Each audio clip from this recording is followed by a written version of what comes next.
So back in 2021, we were the world's first airline to set 10% by 2030. 10% for IAG, roughly 1 million tonnes per year. That took some persuading because the global supply was 100,000 tonnes. So we were saying, IAG, we're going to commit to 100 times the global supply today in just 9 years.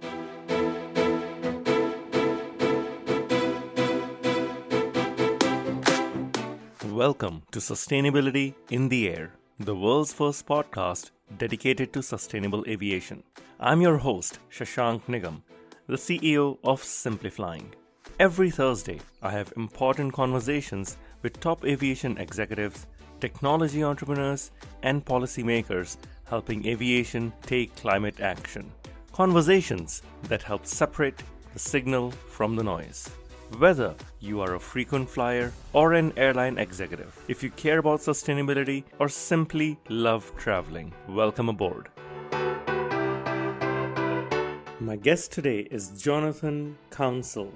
He's the Group Head of Sustainability at IAG, the parent group of British Airways, Aer Lingus, Iberia, Vueling, and Level. He's got a big job to help get this entire airline group to net zero by 2050. Jonathan is a legend in the sustainability field. He has not only influenced the strategy for environment at British Airways, but also has a voice at One World. Let's hear from Jonathan what it takes to get such a large airline group to net zero.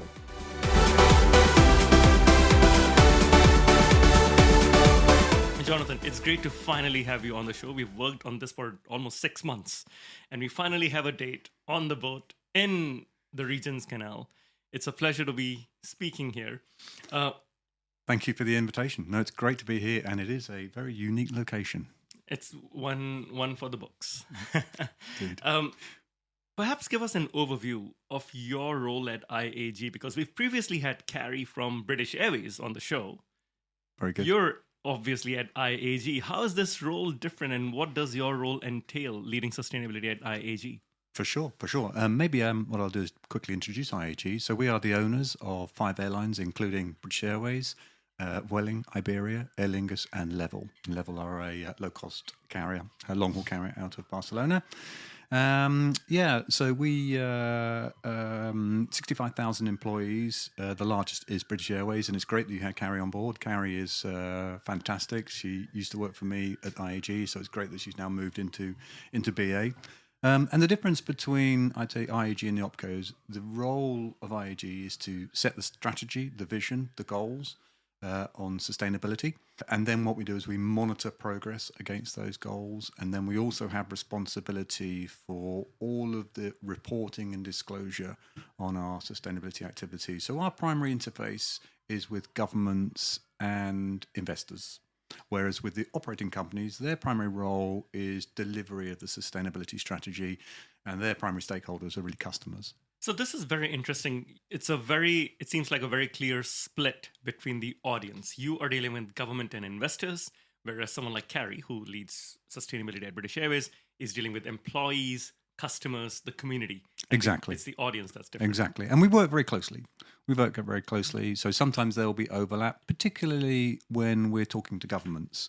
So being IAG, we liaise with European regulators in Brussels, Spanish government, Irish government, and the UK government. And what we'll do is we'll work in parallel with each of the airlines in those countries to support our governance efforts. Okay, I think we're going to dig deeper into each of those issues we speak.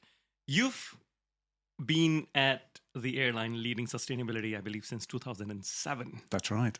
You are a veteran of a sport that did not exist. Exactly. And definitely was not fashionable until after COVID. Right. How have things changed since you first started in 2007? What has changed? What has remained the same? What did you start on at that time that you're seeing the fruits of now? Yeah, no, absolutely. And the reason my background, I engineered my first degree, got involved in aviation strategy. So I was a management consultant, joined my first airline at Air New Zealand in the 90s, and then joined BA in 1999, did a couple of strategy roles. And then it was apparent to me in 2007 that actually climate change was a very significant issue for our industry. We're a carbon intense industry, and so if you like, it's probably one of the most important strategic issues facing us. So I persuaded my boss at the time, said, look, I think we need to take this seriously. So that's when I took on the role of head of environment at British Airways. And it's fair to say that the industry as a collective didn't really see this as a critical issue. So I want to jump in here on 2 points. One, was there an aha moment for you personally where you felt, hey, I can do all this strategy stuff for till the cows go home? Mm-hmm. But sustainability is important. Was there something that happened personally that led you to propose this to your boss? Absolutely. And I'd always had an interest in climate change. I'm kind of an engineer, sort of science background, and always sort of followed it. But there were a couple of things that happened. The first was the Stern Report. So Lord Stern, he's an economist, and he produced a seminal piece of work in 2006. And it was the first time he'd married the issue of climate change and economics. And most of the reports that then had just talked about the problem of climate change, but he sort of started thinking about what are the solutions, and how can we embed solutions in the economy. So he sort of married the two together. So that was a key moment. And then the second was, and I think this is the same for a lot of people, the film The Inconvenient Truth by Al Gore, which was because climate change can get quite techie. The science can be quite complicated, so it's difficult for people to engage with it. But I think that film, the absolute key to that is it made it understandable for many people, and I think it clearly provided the evidence to show that this is a huge issue for the whole of society. So the marriage of those two things, and then understanding the emissions of our industry, and even though we're 2%, which doesn't sound a lot, it's still close to 1 billion tons a year. The real issue is we have limited opportunities to reduce our emissions. So unless we do something, we will be an increasing share of global emissions. So those two things sort of made me realise this is going to be a big issue, and we need to start as soon as we can to start developing some of the solutions. This is very fascinating. I was familiar with the Stern Report. I have not gone through it myself, but I definitely remember watching The Inconvenient Truth around 2006, 2007 time frame.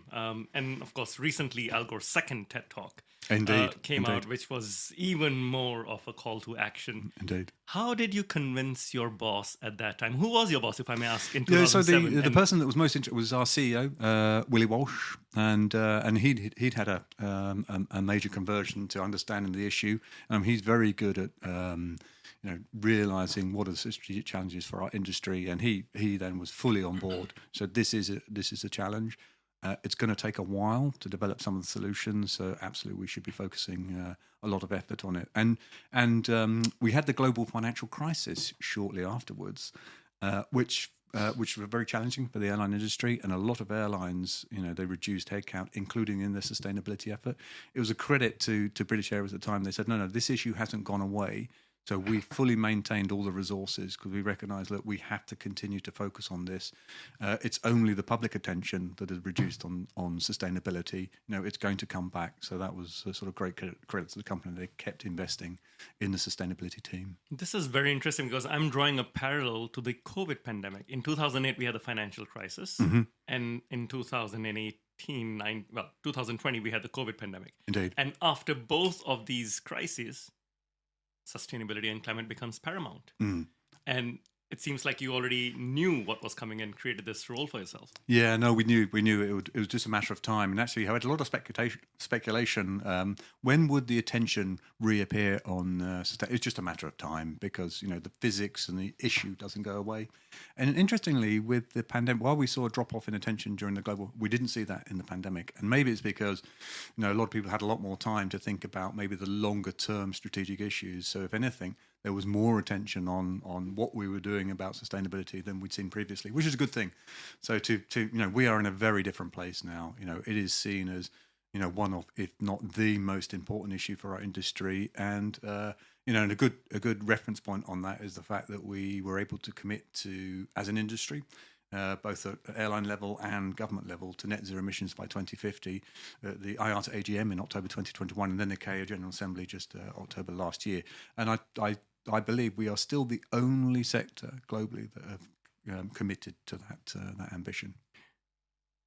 And that is definitely commendable as a sector that's taking the lead in sort of self-regulating its own emissions. You started in 2007. Once again, you have the benefit of hindsight. Most people don't in sustainable aviation yet. What has changed? Yes, the customer interest is definitely greater, and awareness, of course, especially in markets like Europe and Northern Europe, it's definitely greater. What else has changed? Were there aspects that exist today that did not exist when you started? Yeah, no, absolutely. And I think, committing to targets is really important, but fundamentally what you need is planners to deliver to those targets. So what you'll see now is a proliferation of carbon roadmaps. So we live in the climate change world, we live by roadmaps. So back in 2007-8, in the UK, through Sustainable Aviation, we produced the first carbon roadmap, but now everybody has a carbon roadmap. And we always talk about the 4-pillar strategy, so operational efficiencies, new aircraft engine technology, sustainable aviation fuels, and then market-based measures we can talk a bit more about. And I think what we've seen in the last 10 years is a much greater convergence in terms of understanding the role that each of those pillars are going to play. And just a couple of weeks ago at the IATA World Sustainability Symposium, which was a great event, by the way, it was their inaugural event in Madrid, we presented the sort of 9 global roadmaps that exist, and you can look at them, and the thing that stands out is sustainable aviation fuels. They all look at that as there's a whole range of stuff that we need. We need everything, but probably the primary role will be sustainable aviation fuel. So anywhere between 50 to 80% of our emissions reduction in 2050 will be down to sustainable aviation fuel. So that's really key. The second one I'd say is some of these, what we call disruptive technologies. So nobody was talking about hydrogen-powered aircraft 5 years ago. And look, today we have maybe a couple of hundred startups. We have a company here that we're very proud to be investor in with Zero Avia. So they're with their Dornier 228 19-seater. They're coming to the end of their first round of successful flight trials. So from 5 years, nobody talking about hydrogen to actually having an aircraft running tests. And Cranfield have their hydrogen power project, and then we have companies in the States. So we believe that we need everything. Priority will be around SAF, certainly for the near term, but medium longer term, we believe hydrogen-powered aircraft can help us, certainly with our short-haul emissions reductions. I think there's, again, so much to open up here. Zero Avia is, of course, featured in our new book, Sustainability in the Air. Very good. And congratulations on investing in them and supporting them, and I love the scale. But the reality is that hydrogen aircraft, electric aircraft will only be a small percentage of the global fleet in 2050. And that's because today there are 29,000 planes in the air. By 2050, there'll be 42,000 in the air, most of them flying using today's technology, Indeed. Which is why SAF is so important. Exactly. You were an early leader in coming up with a SAF strategy for the group, not just for IAG. And I believe you personally have had a lot of influence in One World as well, directing them and helping influence their decisions. What's the SAF journey been for IAG, for yourself, and how does this all fit in? Yeah, no, we recognized that early on SAF would play a key role. We had a very early project back in 2008, Wow. and that was municipal solid waste to jet fuel. The project continues today, but it's in it with different partners. But yeah, and I think the key with SAF is drop-in. So you can use it in your existing fueling and aircraft infrastructure, and that is really key. Yeah, because if you have to retrospectively adjust all of your existing infrastructure, one, that's going to create a significant lead time to implementation, and two, the cost. So that was the key with SAF, and the other piece with SAF is there's more than one type. So you've currently got 8 pathways, you've got another 6 coming along, so multiple types of feedstocks and technologies, and also by geography.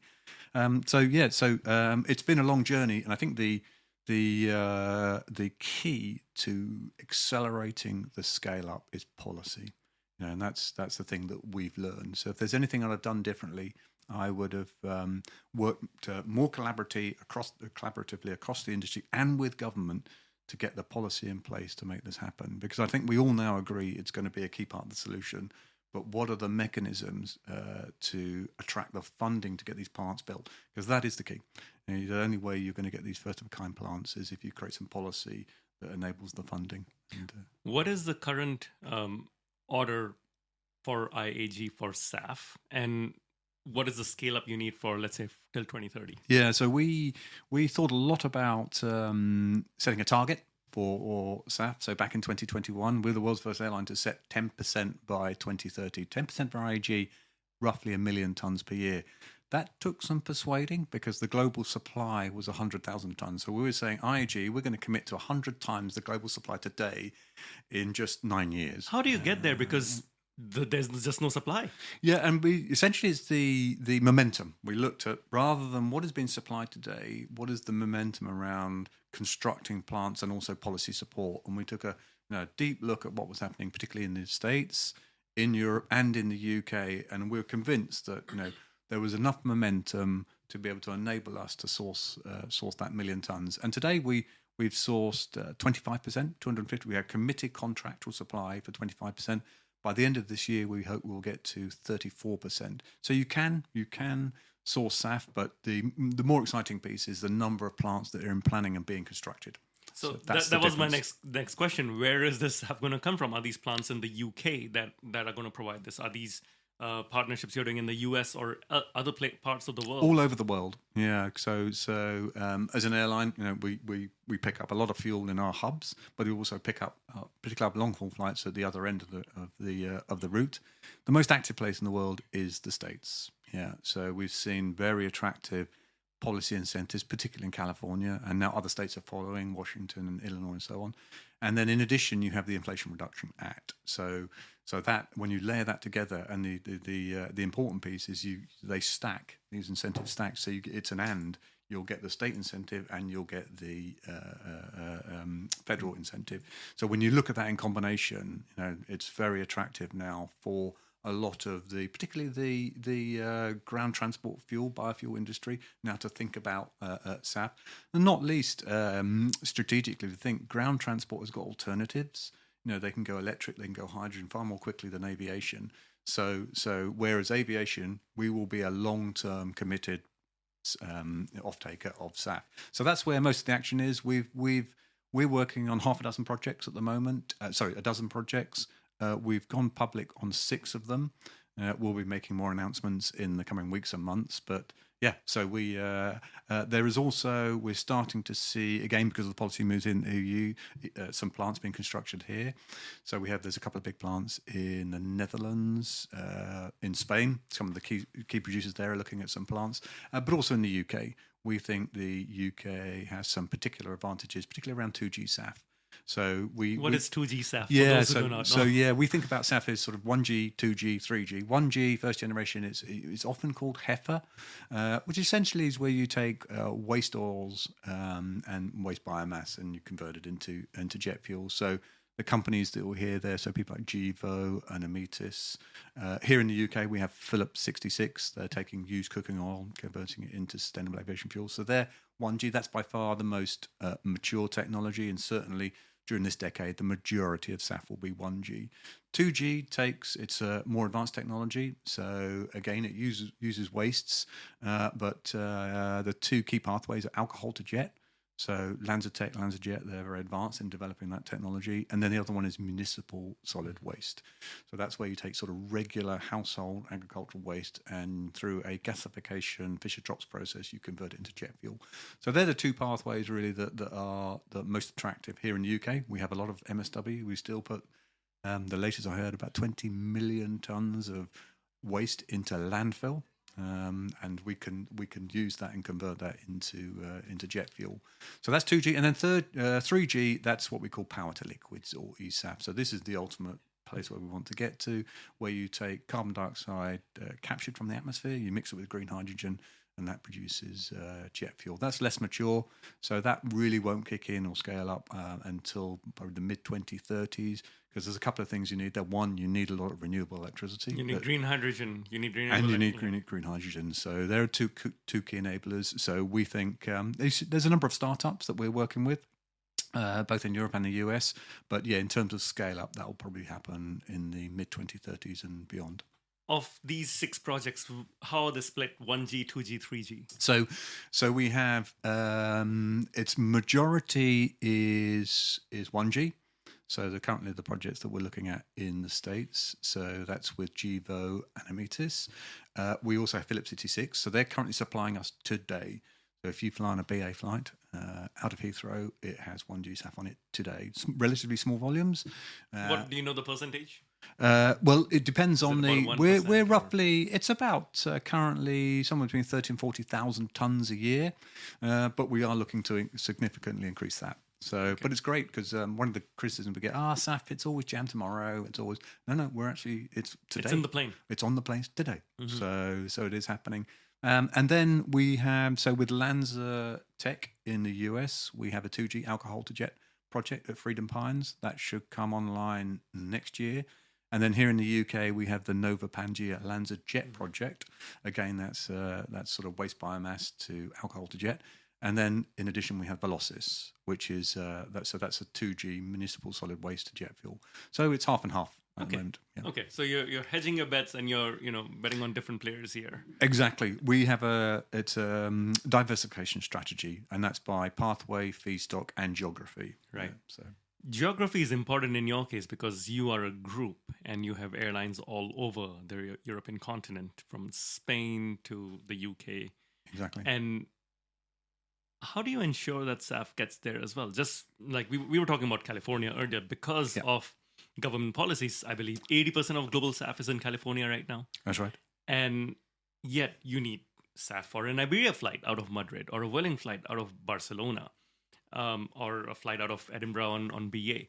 How do you ensure that SAF gets there, or do you complement this with book and claim and other methodologies? So there's a number of ways you can do that. So what our priority will be to secure supply in those regions.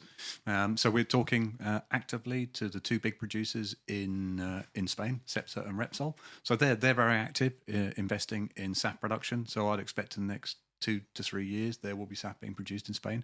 They're very fortunate because they have a lot of renewable electricity, solar, for instance. So they have some natural advantages. Likewise, in Ireland, we're talking to potential supply in the Irish market. So wherever we fly to, we want to accelerate the development of SAF. So it comes by talking to existing producers, startups, importantly getting that government support. So that's our priority. Try and get production in those countries. Secondly, what you can do in the interim, you can ship SAF around the world. So it's interesting, in the US, you have a lot of incentives for producers. So that's why we're seeing a lot of development in terms of building plants, but there's less incentives for the airlines. So they're having to look at potentially facing some of the huge SAF premiums, typically 3 to 5 times the price of jet. What do you mean there's less incentive for airlines? Yeah, so they haven't got, so there's less policy that enables airlines to close the gap between the price of the SAF and the price of the jet. Whereas in Europe, we do have, there are some incentives. So mainly because we have carbon pricing. So through the emissions trading scheme, the EU emissions trading scheme and the UK emissions trading scheme, now in the EU, we're potentially looking at, 100 euros per ton of CO2. That's the price of the allowances. And our forecast is that will only increase. So, of course, every ton of SAF that you buy alleviates your emissions trading. So you have a natural incentive through the carbon pricing instruments that exist here in UK and Europe. Then in addition, through the EU Fit for 55 package, they have announced that they will provide 20 million free allowances, so additional incentives for airlines to help close that price gap. So it's interesting. So currently what you're seeing is the SAF largely, the lead production is taking place in the States, but the lead incentive is taking place in Europe. So I expect that you will see some SAF shipped across the Atlantic from the States to Europe, which is, people think, that's not too good from a sustainability point of view, but actually it's what happens in the commodity market. So a lot of that happens with jet fuel today, and actually the additional carbon is very, very low, less than 0.1%, because you bring it across in bulk. Typically 10, 20, 30,000 tons. So it actually doesn't do much for increasing the carbon emissions. But that said, we would very much prefer to have local production. And with the variety of pathways, most countries can find a SAF where they're able to produce it at commercial scale because of the different feedstocks you can use. This is very interesting. And you've, of course, been in this field for a long time. So you've seen this develop. I'm sure you're familiar with the concept of economic tankering, which is when an airline carries fuel and then flies it back. So you're flying fuel to a destination and then flying the plane back on the same fuel. Do you foresee economic tankering happening for SAF as well? Let's say it's cheaper in the US. you fly to California on a British Airways A380, and you do economic tankering and bring some SAF back to the UK, or bring some SAF to the Caribbean, for example, where there is no SAF right now. Yeah, potentially, and this is why within the Fit for 55 package, they have specifically introduced some elements of regulation to avoid the tankering. Now, the economics of tankering, it generally only happens on short haul because of the additional weight of carrying fuel on long haul. The economics get very tricky. Yeah, so you generally won't see a lot of tankering on long haul flights, but nonetheless, the EU have introduced this mechanism to try and avoid that.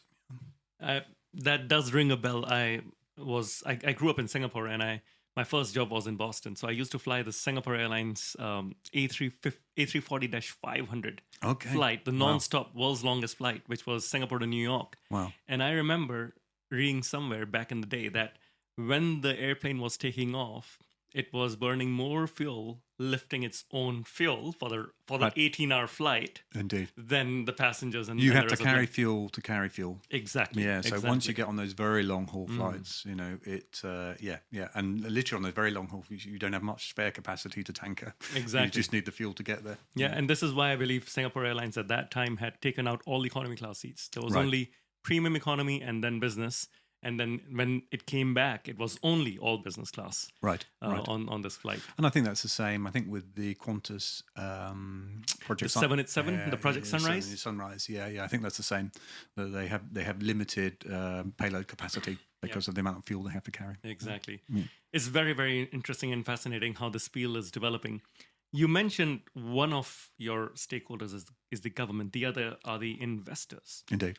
What do the investors expect from the IAG group when it comes to sustainability, and how do you meet or exceed these expectations? No, it's a great question, and I've seen, in the last 5 years, I would maybe talk to an investor every couple of months. I'm talking to investors every week now. Wow! So it's great that they are taking a strong interest, and essentially what they want to see is a robust and credible plan for addressing your carbon emissions. So that starts with our targets and then our roadmaps, and we spend a lot of time talking them through why we believe, each of those particular elements of our roadmap, why we believe they'll play the role that they will, and a lot of interest in sustainable aviation fuels, naturally, because we see that as not only the priority for this decade, it's really the only thing that is going to make a significant difference in our emissions up to 2030, but it's the only real solution for long haul.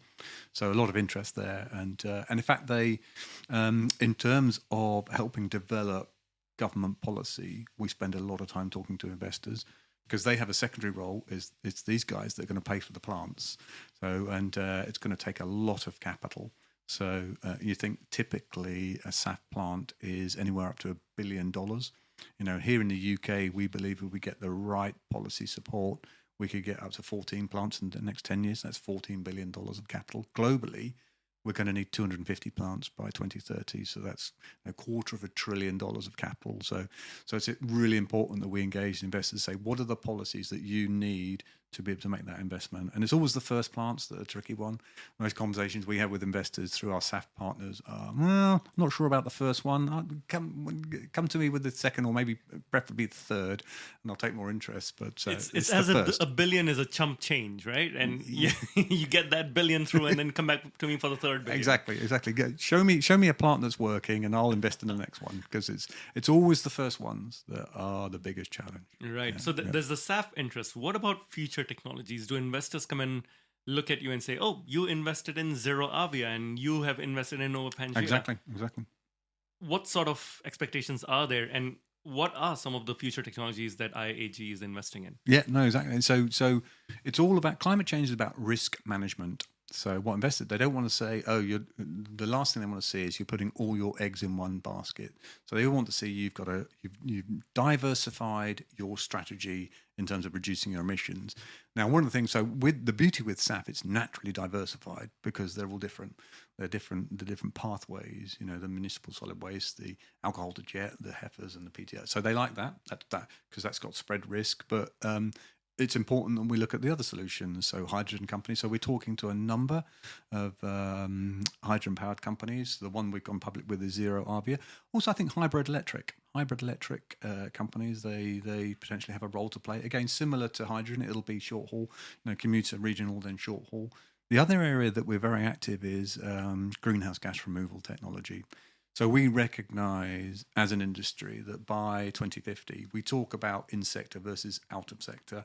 In-sectors where we're reducing our own emissions, and in out-of-sectors where we invest in emissions reduction elsewhere. And we recognise, because of the lead time in developing some of these technologies, we're still going to rely on out-of-sector investments by 2050. Maybe 2060s and 2070s we'll get down to absolute zero, but in this time frame. And we think the key technology that will enable us to achieve the net zero is greenhouse gas removals. So we're talking to a number of startups, and we'll be making some announcements in the next few months around our investments in companies that are, going to help us capture the CO2 out of the atmosphere, which we recognise is the only way we're going to address the climate change problem. So would someone like Air Company be interesting to you because they suck carbon out of the air and then make SAF out of it? Yeah, exactly. So power to liquid companies, which is that third generation SAF. So yes, so again, we're talking to a number of companies, and as I say, they are like 3 or 4 years ago, it was really early stage technology, but it's amazing again how quickly that has developed. And I think that certainly gave the EU and the UK the confidence within their mandate proposals. There now is a sub-target, what they call a PTL sub-target. So the EU SAF mandate, which is 6% by 2030, includes 1.2% to come from PTL, which is it's about 500,000 tonnes of PTL, so it's quite significant. And by 2035, it's 20% SAF overall, but it's with a 5% PTL sub-target. So they are confident that this will ramp up. So we're talking to a lot of those companies. So that's direct air or carbon greenhouse gas removal technology to make SAF. But we're also talking about companies that will do it without, they will literally bury the CO2 in various locations. Like the one in Iceland. Yeah, Iceland is very active. So Climeworks, and then Carbon Engineering. Mm-hmm. So they have their sort of demonstration pilot plant in Vancouver, in Squamish, and they have their project in the Permian Basin, and we expect to see a lot of that. So that market is moving quickly, and it's one of the great things about this role is there are so many engineer all these new technologies coming in place, and people often ask me, do you think we can deliver net zero emission rate? I say absolutely. What we don't know is what will the mix be, but with the number of technological developments we're seeing, I'm confident we'll get there. You alluded to this earlier, which is the question of cost. Yes, it costs $1 billion to put in a SAF plant, but also there's a price differential between SAF and jet fuel. Who pays for this? Is this cost going to be passed on to the customer, or is the green premium being absorbed by corporate customers? Who's paying for this? Yeah, and we believe in the polluter pays principle of climate change, if you like, of carbon economics. And ultimately, the customer of the carbon intense product has to pay for it. So that's absolutely fundamental, and we accept that airline customers will be paying for the decarbonisation of the industry. The important piece, though, is that we managed it in an optimised transition, and that there's no competitive distortion. So what we can't have is some airlines paying a greater cost of transition than others. And that's why we fundamentally look towards global regulation through ICAO. So that ensures, as far as possible, we can have a level playing field. Now, the issue with that takes time. It takes time to develop global regulation. So we recognise that in the near term, we will need that to be supplemented with regional and national regulation. But as long as, again, it doesn't distort between carriers.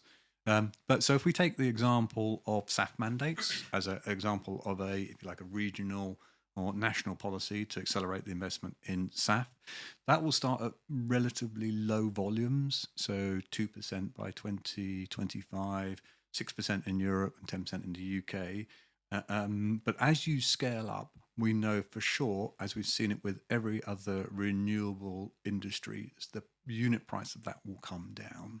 Yeah, and our view is that once we get up to full commercial scale SAF production, which we think mid-2030s, when we start hitting those 20% mandates, so, several million tons of SAF, actually you're going to hit close to equilibrium price between, now the equilibrium for SAF is jet fuel plus carbon prices. So we think it will be, on a level playing field with jet plus carbon by the mid-2030s. So therefore, the cost burden to the customer, will be relative. It'll be pretty low materiality, because you're talking when you're paying that maximum price premium, will be at those very low volumes of SAF production.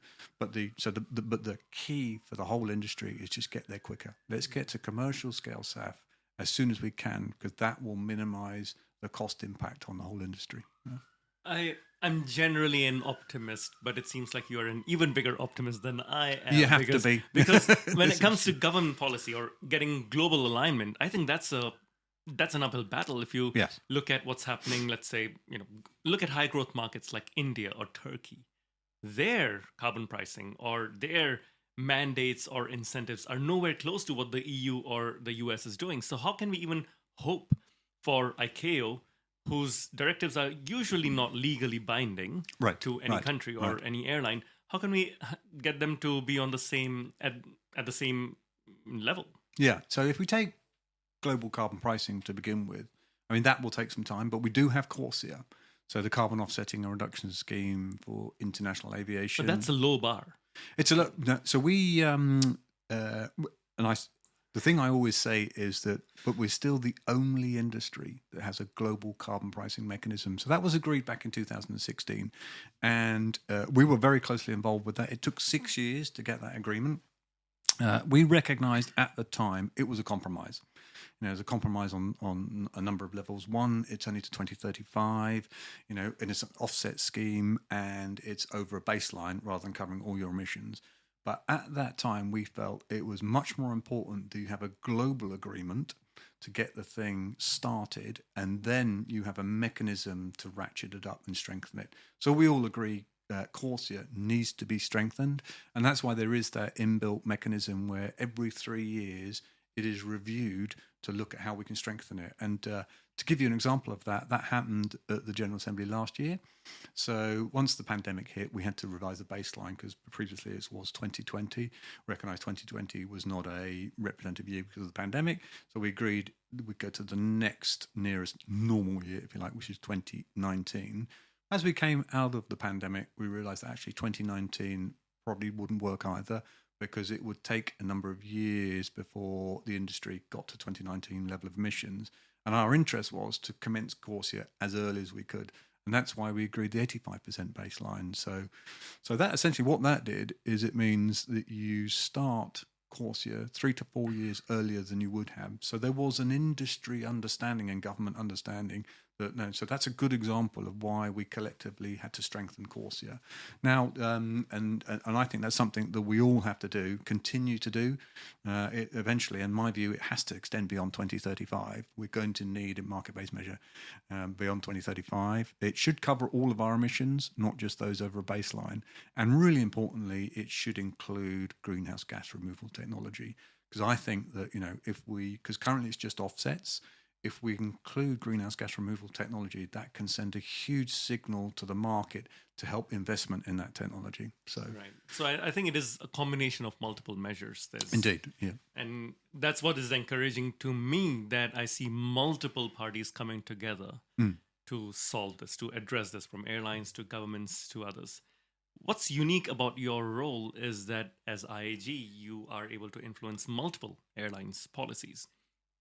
How much of this is done by you and handed over to the airline to execute versus how much is it the airline's own doing when it comes to SAF, airplanes to invest in? Is this all done at the IAG level? So we work very closely as a community, because we have, and one of the things we've developed is really good governance. And it sounds like a boring sort of techno. It is so important. It's simple. Everything literally in life comes down to governance. And you can go back in history and look at this. You only solve problems through good governance. So we have a really good sustainability community in IAG. There's about 40, I'd say, professionals across the group. There's 7 of us that sit within IAG. So because we have responsibility for procuring SAF.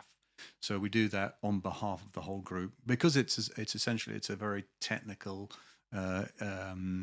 area. So we've brought in expertise to support the rest of the airlines. It doesn't make sense for the individual airlines to go outsourcing SAF. We do that centrally on behalf of the airlines, but we work very closely. So in terms of, so all of the strategies and goals are developed as a group.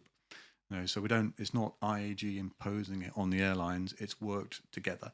So we meet every month, 40 of us, that's essentially virtually, but every quarter we have 2-day workshops. Okay. And that's really good. That's really good because so we all, and success for me is it doesn't always. So we've nurtured the ability for the airlines to work with each other, so they talk to each other. Because cross learning, one of the key facets or the benefits of a group is we can all learn from each other because we're all doing slightly different things. So that's something we've managed to develop very well within the sustainability community. But yeah, we're very tight as a and that helps gets us there quicker. And it's all in collaboration.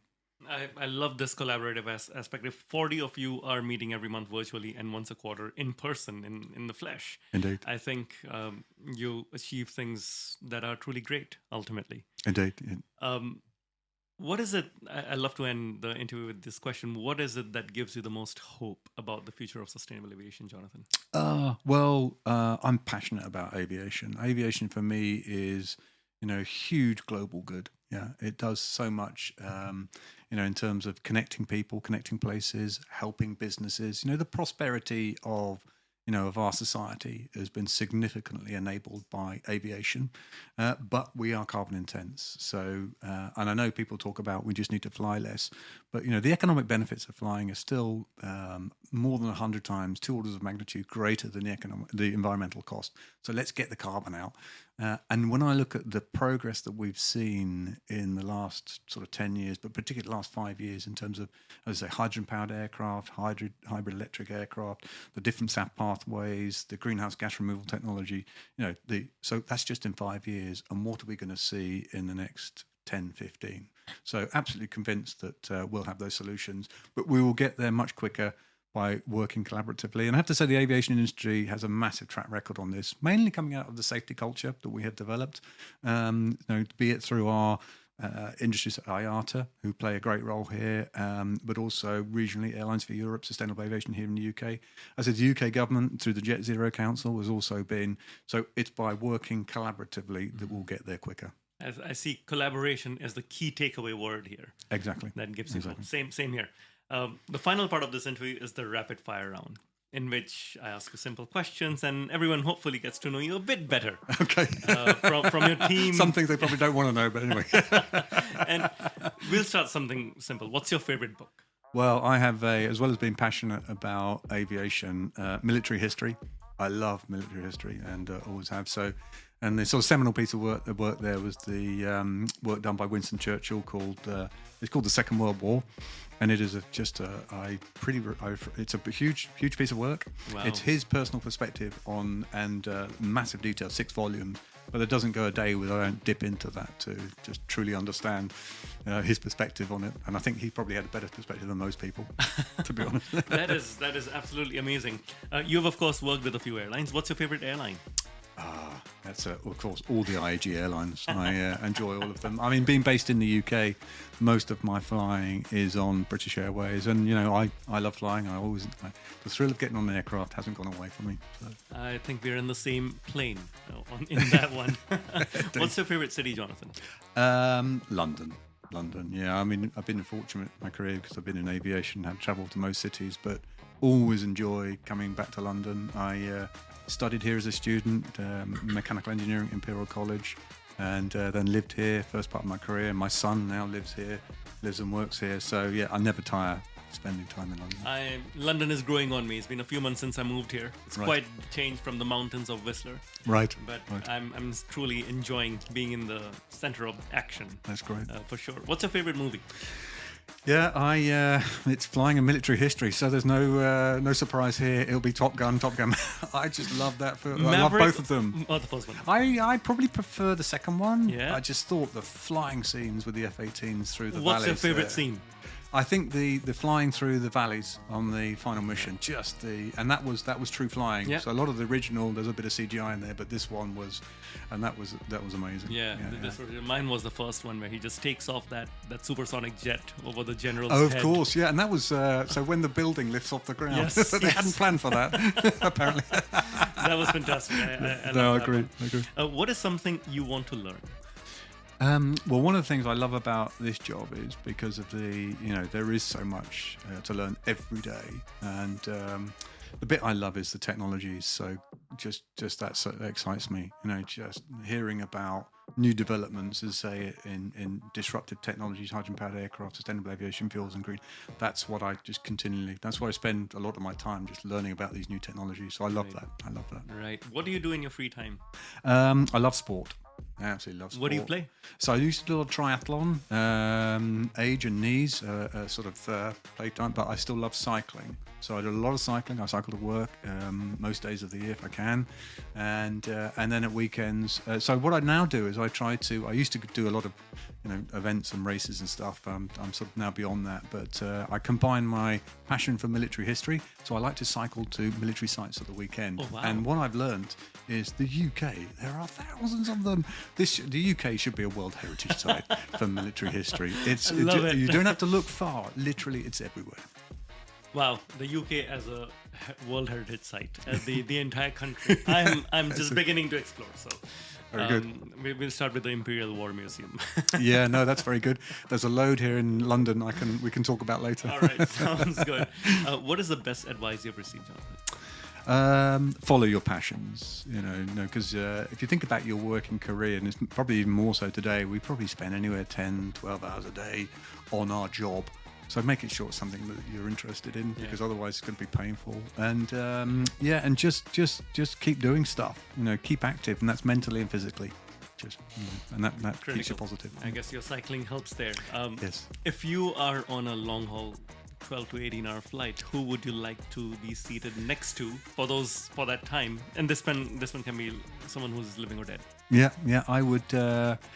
Now, the things that the people, I guess, have influenced me are the sort of climate change sort of evangelists, if you like. So Al Gore, I would love to, just because he played such a key role. John Kerry, I was very fortunate to meet him very briefly at COP26, and I think he has played a massive role in this. Bill Gates, of course, as well, I think, through and his latest ventures in terms of breakthrough and so on. So yeah, those people, and of course, military historians I could also spend a lot of time with. So. And finally, if we are meeting 1 year from today and we are popping champagne, what are we celebrating? The first dedicated SAF plants coming online. Yeah, that would be something to really celebrate. Fantastic. And I think that's a matter of time. So let's keep an eye out for that, and maybe we will meet and pop some champagne for that. Absolutely. Look forward to it. Indeed. Thank you so much, Jonathan, for joining us. Thank you, Shashank. Thank you for listening to this episode of Sustainability in the Air. Aviation is one of the hardest to decarbonize industries, yet there are multiple paths to get to net zero. Awareness is key to a green future. So please give us your support to help our sustainable aviation insights reach a wider audience. You can do this by sharing this episode on your network, on LinkedIn, Twitter, or even WhatsApp. Or perhaps you might consider leaving a review on Apple Podcasts, Spotify, or wherever you listen to this episode. You can start a conversation with us by writing to us at podcast@simplifying, that's simply with an i.com. And for more content on sustainable aviation, please visit our website green.simplifying.com and join the movement. Sustainability in the Air is an original podcast by Simplifying. The show is produced by Juraj Toth in Slovakia. Dirk Singer is our Director of Sustainability, who leads research for each interviewee out of Greenwich, UK. Shubhadeep Pal is our Supervising Editor based out of Mumbai and Singapore. The articles are written by Ayushi Badola in Dehradun in India and Mira Hull in Montreal, Quebec. Creative design is led by Ligia Esteve in Montreal. Baiba Drimen is the project director for the show based out of Valencia, Spain. Special thanks to Wendy Sim in Singapore. And I'm Shashank Nigam, the CEO of Simplifying and your host. Please feel free to connect with me on LinkedIn.